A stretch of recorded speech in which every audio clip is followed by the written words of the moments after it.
Neeves Knives. I'm Jared, and here we have the new CMB Made Knives Dagon. I thought it was Dragon at first, but it's Dagon. A titanium frame lock, M390 blade steel, and it's a titanium frame lock with a steel lock bar insert. Comes in multiple different versions. This one happens to be the bronzish looking one, but they have blue and I think a couple other colors as well. Beautiful satin. I don't know what to call the blade shape. Possibly modified sheep's foot, I guess you could say. Beautiful little clip up here. This hunches down really good into a great utility cutting blade. Beautiful swedges. Plays with the light big time. Very, very smooth.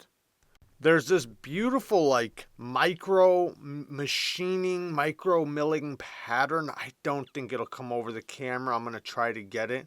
But it's all over the entire knife and it's running in different directions and it just looks really, really cool.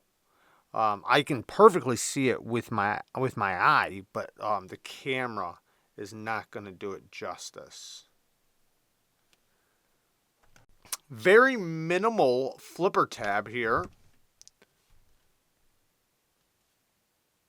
Then we have the fuller for the reverse flick. So let's try the reverse flick. Ooh, super snappy.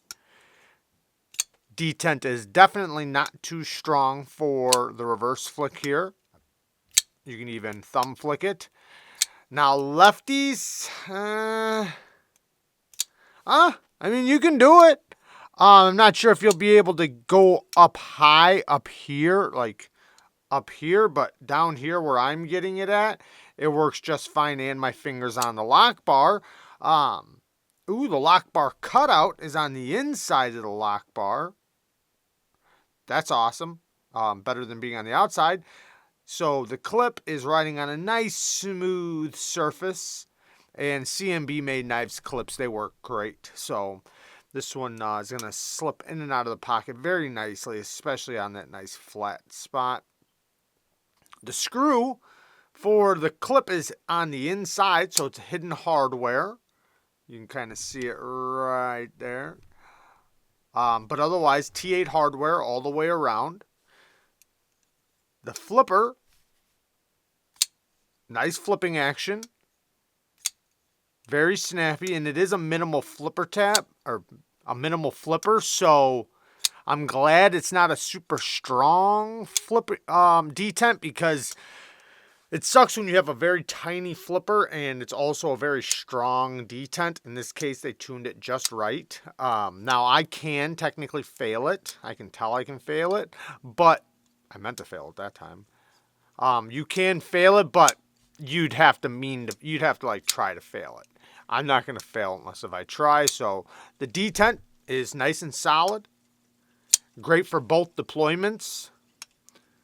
If your finger's not on the lock bar, you can do the slow roll.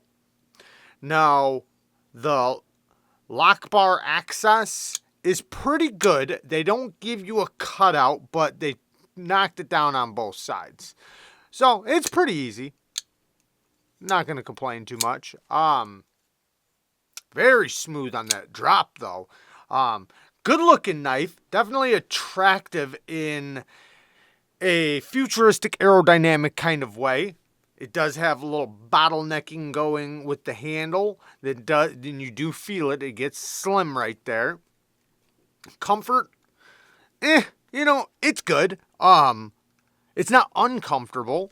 It's, I feel a couple little corners here and there. Nothing like really that's a hot spot or anything. And I could totally use it. I mean, it's reverse grips aren't going to be the best, but you could get by. But utility cuts and regular cutting, it's going to be just fine. Pretty cool. Lots of milling on the inside, and you can feel it too. This thing's very lightweight for its size and materials.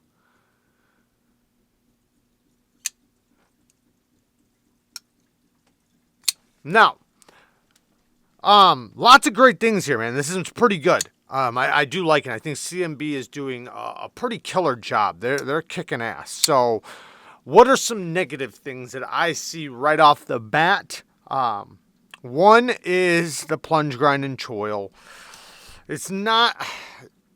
Yeah, the plunge grind goes right to the edge. You'll probably get one good sharpening out of it before. Now, the geometry is really good, though. I measured this right around 15 to 17 thousandths behind the edge. I did have a couple spots that were even thinner than that, but in the thickest portion, it's between 17 and 15 thousandths. Then it gets down to like 13, 14 thousandths with their edge bevel. So nice and thin geometry. It's going to cut and pass through materials really good. But if you do lower back the angle at all, you possibly might get a smile. Now you can cut in your own sharpening tool if you want, because there's no stop pin right here. The stop pin is up here, right there, and you can see how the flipper tab wraps around it in the closed position and then right there in the open position. Now, the next thing for a complaint is this is a little thin. Now, this is a very tiny nitpick, by the way, guys. This is a nitpick. It is a little thin right there. So because I'm not going from the side and I'm going from the front, I can feel how thin that is right there. Is it uncomfortable? No, not really. It's just thin, but it's not like liner lock, like thin liner lock thin, but it is thin, but it's, like I said, it's not uncomfortable. It's fine. But other than that, I mean, really, I can't really come up with real complaints. I mean, I would say that I think they should have done an internal stop pin instead of this stop pin, because that way, if somebody wanted to do a flipper delete, they could.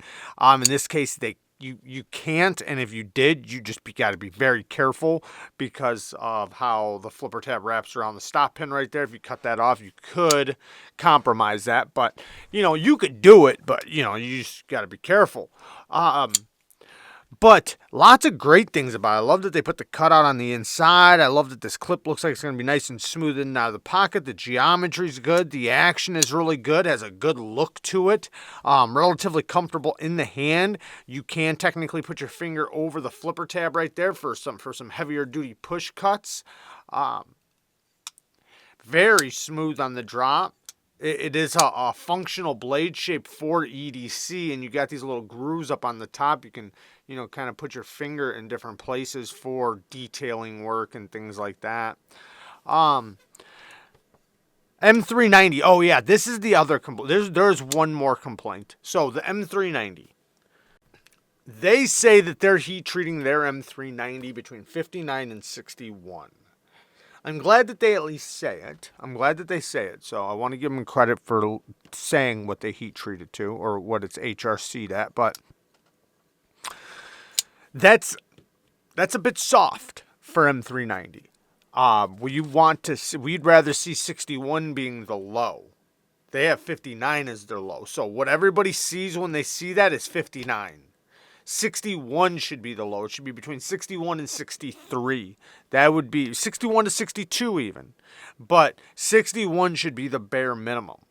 And, because you don't see M390 shining. You don't see the super steel come out of it until then. Before that, it's, you're not getting all the benefits of the M390's high wear resistance. So, the edge retention, that's where it starts going, is after 61. So, could they be doing them all right around 61? Yeah, maybe, but that still would be at the lower end of where we want to see it. So, hopefully that's something they could think about in the future. Maybe figuring it out to where they can maybe, change that and up it just a little bit. I know a lot of people would like to see it, and I think a lot of companies don't think that I don't know if they don't think it matters, but I don't know if they realize how much it matters to the population and to the people. I know there's a lot of people that'll read it and they won't have a clue. They don't know anything, but people are learning more and more and more, especially with all the knife channels out. So there's a lot of information easily available. Lots of tests, lots of cut tests, lots of everything. So I think more and more people are realizing it and are getting a better understanding on it. But anyways, just a quick first impressions on this beautiful new knife, the CMB Made Knives Dagon. There you guys go. Love you guys. Thank you guys for watching. Peace.